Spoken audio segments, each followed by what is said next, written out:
As all of you are aware, this is my last day in office as a governor of Kerala.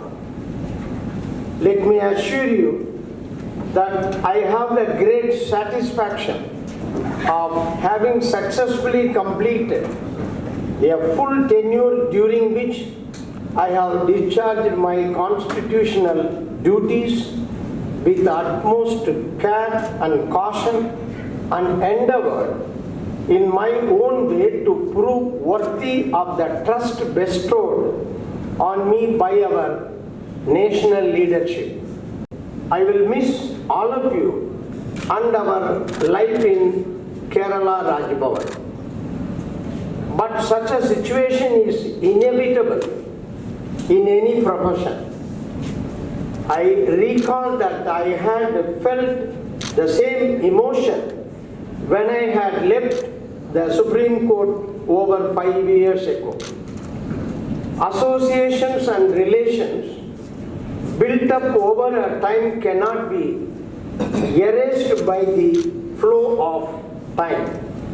Therefore, let me assure all my colleagues in Raj Bhavan that they will always remain in my mind and that I will cherish the memories of the past 5 years wherever I am. Considered for the post of judgeship on 8/1/1996. At that time I was 45 plus. Within a month, the High Court Chennai allotted a good bungalow in the Greenways Road.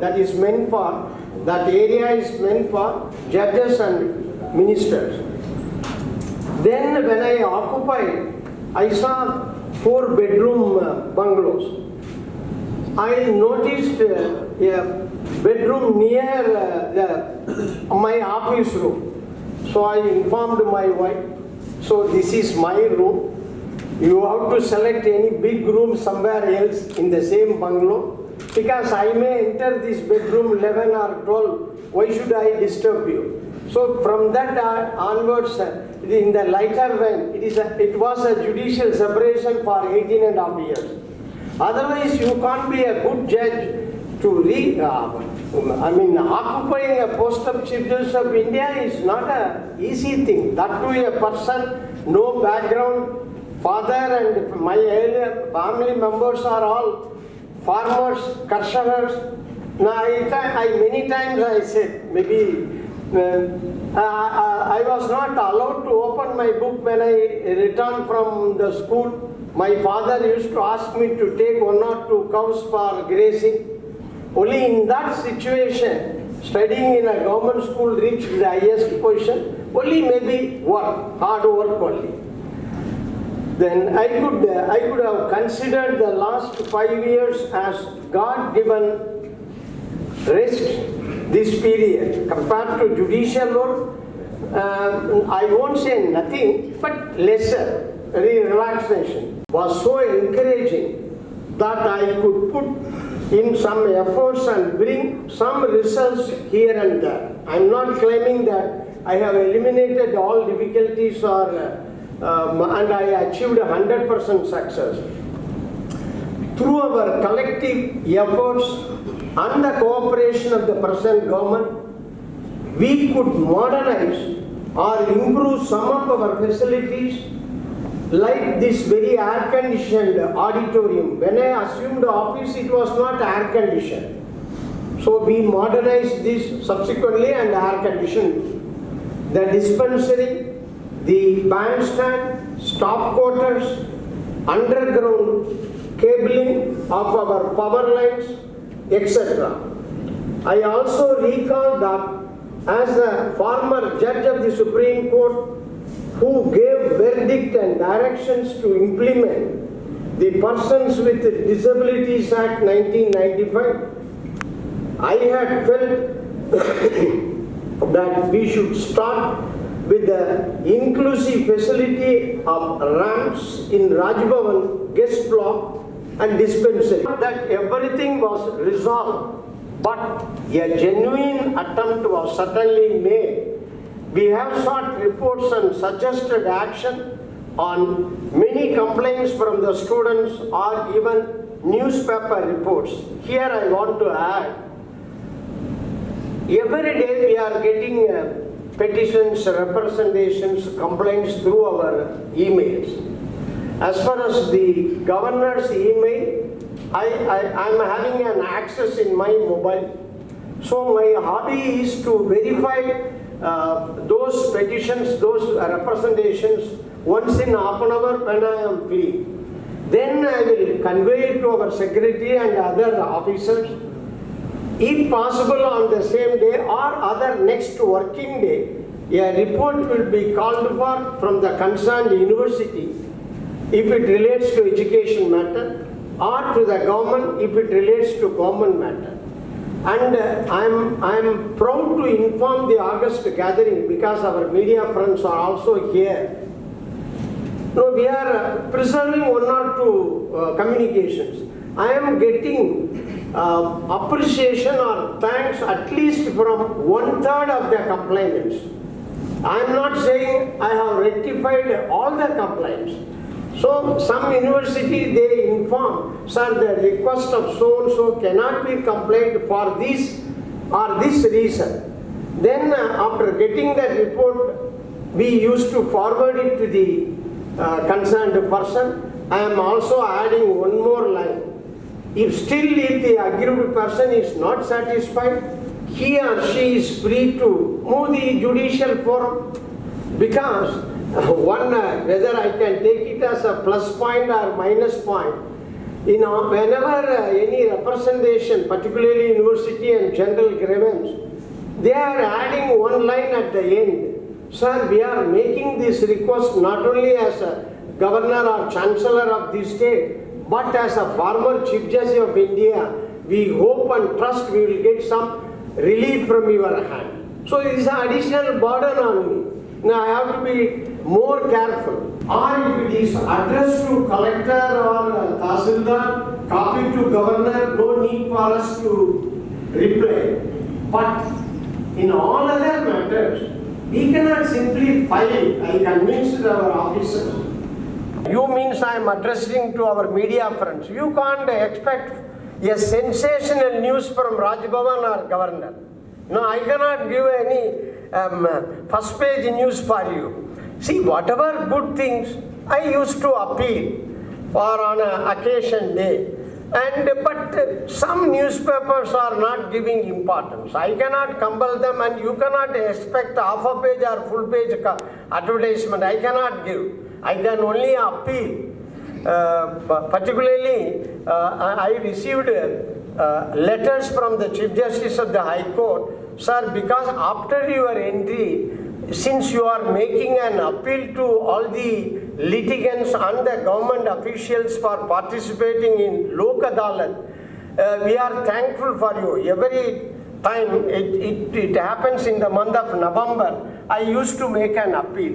Even that, only, of course, many media, they highlight, but it should, after all, I am making not to settle my case. For the settlement of, you may not aware, if you go and stand, I won't say you will be allowed to sit in court, no space. You have to wait for years and years. If it relates to civil matter, you have to wait for 5 to 7 years. I am talking about one stage to then. So that's why this Lok Adalat. If media gives more attention, many litigants may go and resolve the disputes. Societies in our country. To me, Kerala was always a land blessed by nature with the best climate, the luxuriant greenery and prosperity earned through hard work. Unfortunately, in the last 2 years, we saw the devastating cyclone Oki and the worst floods in the country, bringing hundreds of people from prosperity to poverty in the matter of days. This year we saw a spell of landslides and a flood in our northern district. But in both the years, In the midst of these tragedies, I was witnesses to the strong resolve of the people to overcome the adversities. Response to the challenges thrown up by the floods was a model for the whole world.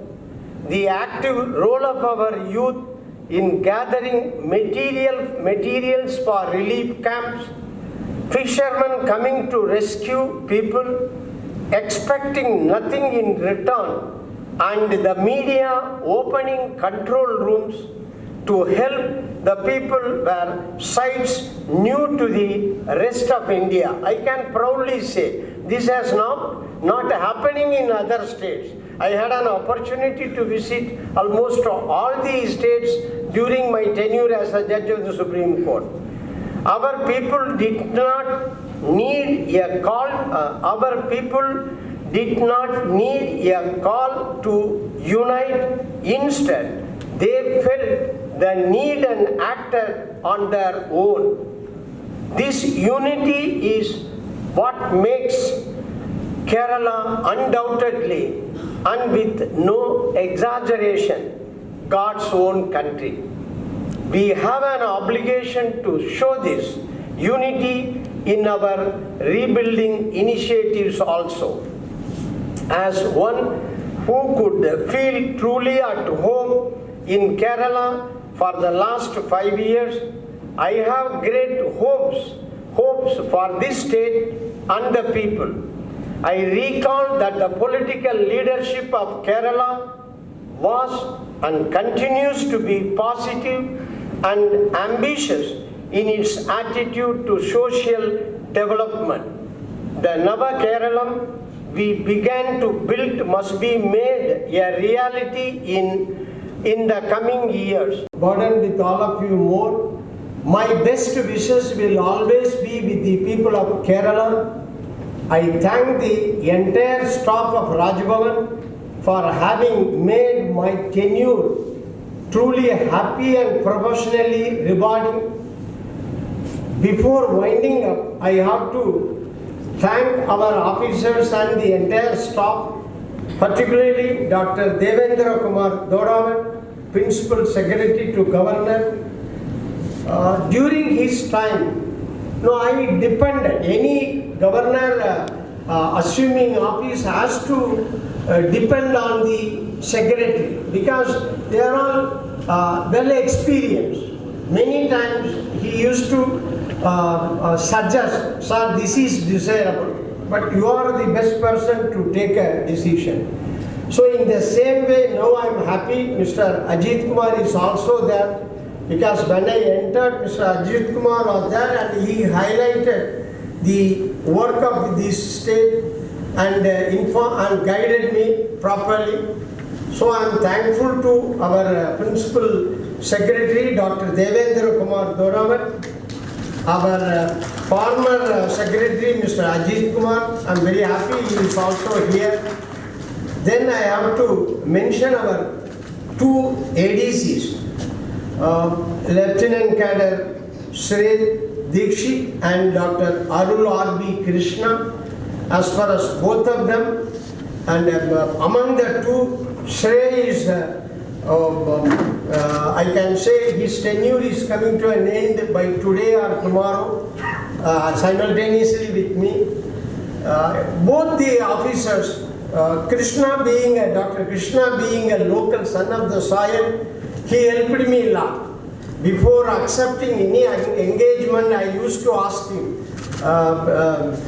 Mr. Arul, whether it is desirable politically or religious or NGO is suitable or litigant, etc. He used to advise me. All other leaders last 2 days, they are coming and they came and complimented. The media also I appreciate that. Last 1 week I am seeing. I know how the governor has to behave. They may ask more questions at the end, but I know the limitations. I am aware of the Constitution. I interpreted the provisions of the Constitution last 2 decades, rendered several judgments. So I know the power of the government. If there is a failure on the part of the elected government, the governor can encroach.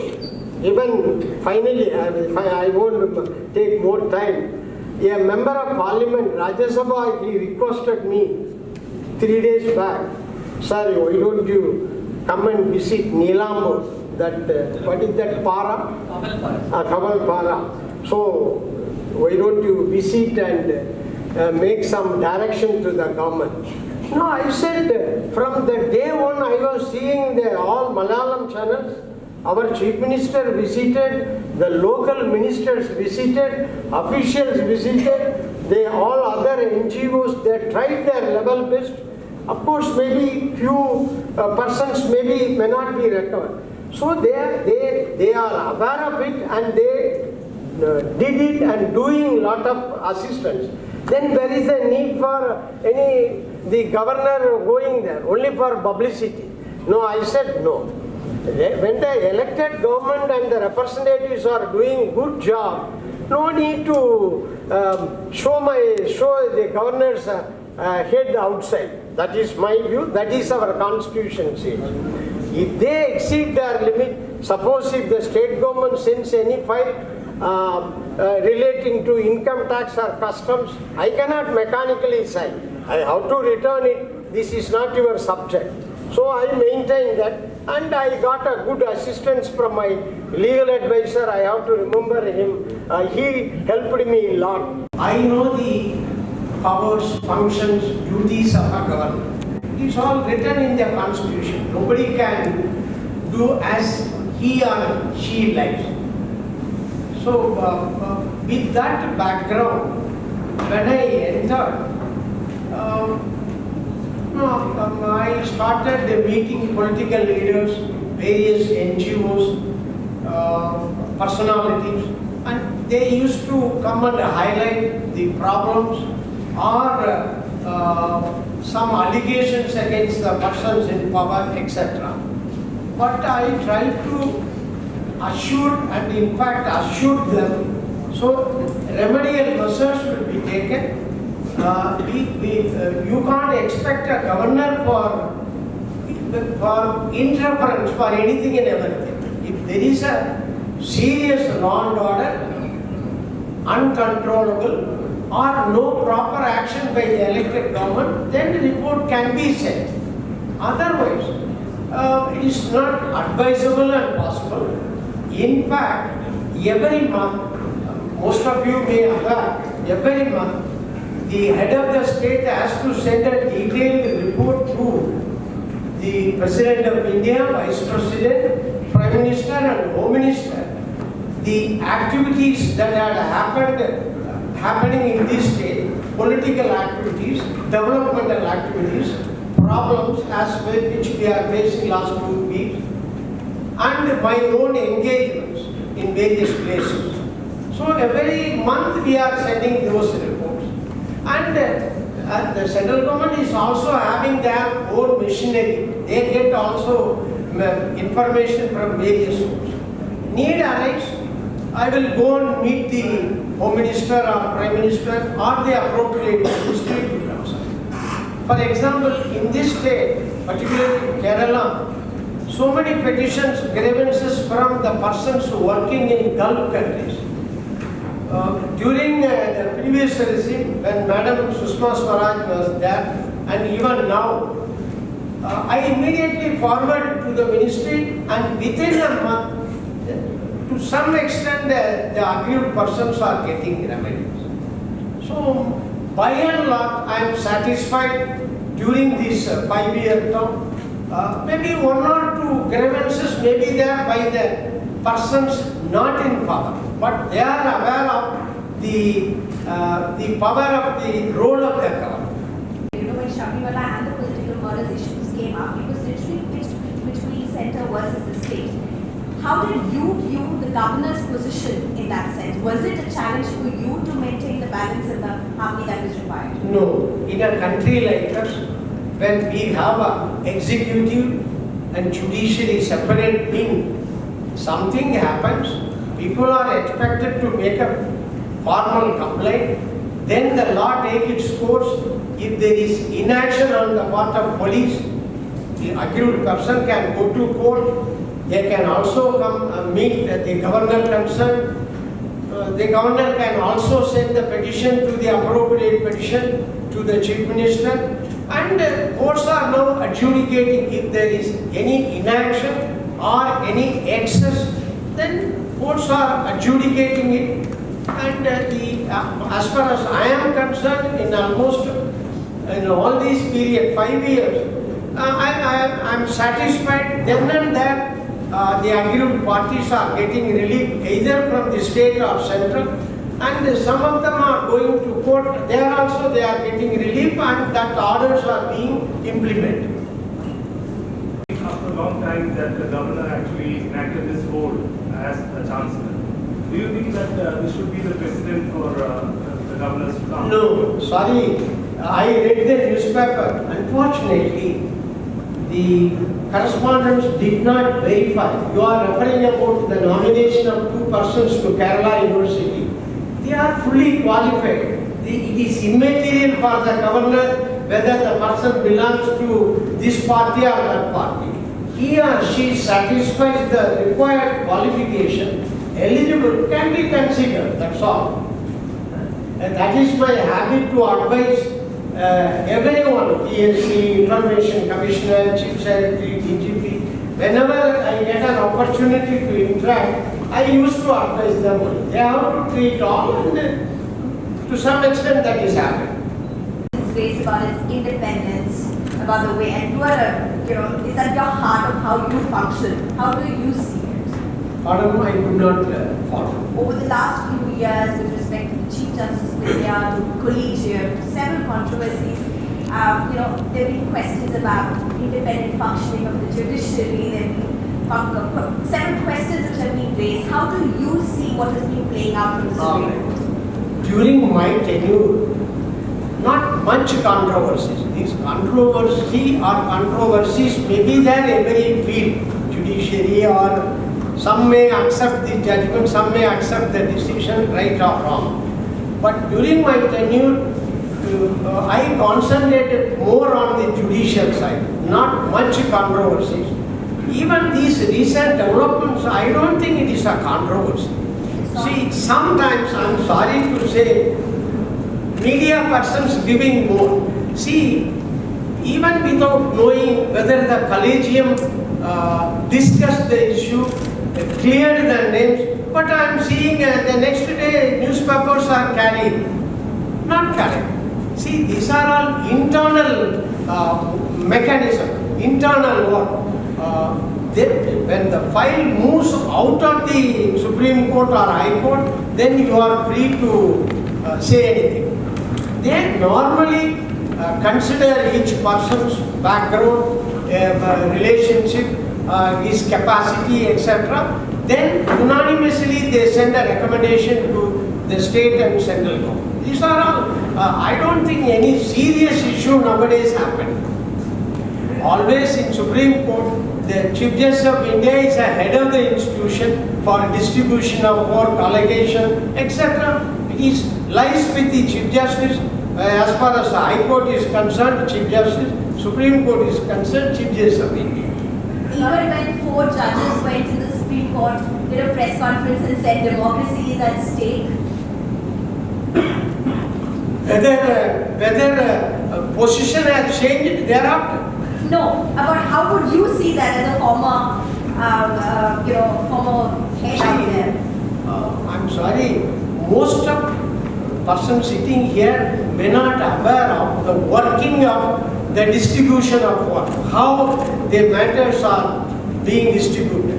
All judges in the Supreme Court are qualified. No, but some are specialists. For example, during my tenure, my Chief Justice, Justice Kapadia, he was an expert in tax side. So some may be expert in criminal side, some may be expert in corporate matters. So the Chief Justice may entrust the case to that person. So nobody can say why the Chief Justice is favoring that. Many outsiders may not aware of this type of arrangements. No stuff. I don't think they are justified. So you think there is no need for any kind of concern regarding the independence of judiciary? No. No, you think there is no need of any kind of concern regarding the independence of judiciary? Now judiciary is functioning independently. Whether anyone is pressurizing them, no. After that was what was made out of that press conference which the four judges said that they were also talking about the independence of judiciary. So you don't think there is any kind of such concern? I don't think so. Because I was there nearly 8.5 years or 8 years. I don't think so. Maybe they may have some grievance, but it is a practice. Every day, everyone in the Supreme Court judge, they are free to go and discuss with the Chief Justice. If grievance is there and their grievance to him, no difficult, no restriction for making Chief Justice over a tea. Till it is sub judice. I think the review petitions are pending, or I don't know whether they passed clarified position. But at that time, when judgment of the Supreme Court is there, whichever government is bound to follow. If anyone is aggrieved of the judgment, individually or political party, they are free to go and approach the Supreme Court, highlight in these aspects you have exceeded your limit, please modify. They are free to ask. And one or two important cases they have modified. So it may not be proper on my part. Till tomorrow or till today, I am continuing to be a governor. I am not supposed to. After retirement, some of the legal correspondents, my former friends working in Supreme Court, asked, "Sir, we may trouble you after 5th. You have to give a story for us." That I can consider. Not now.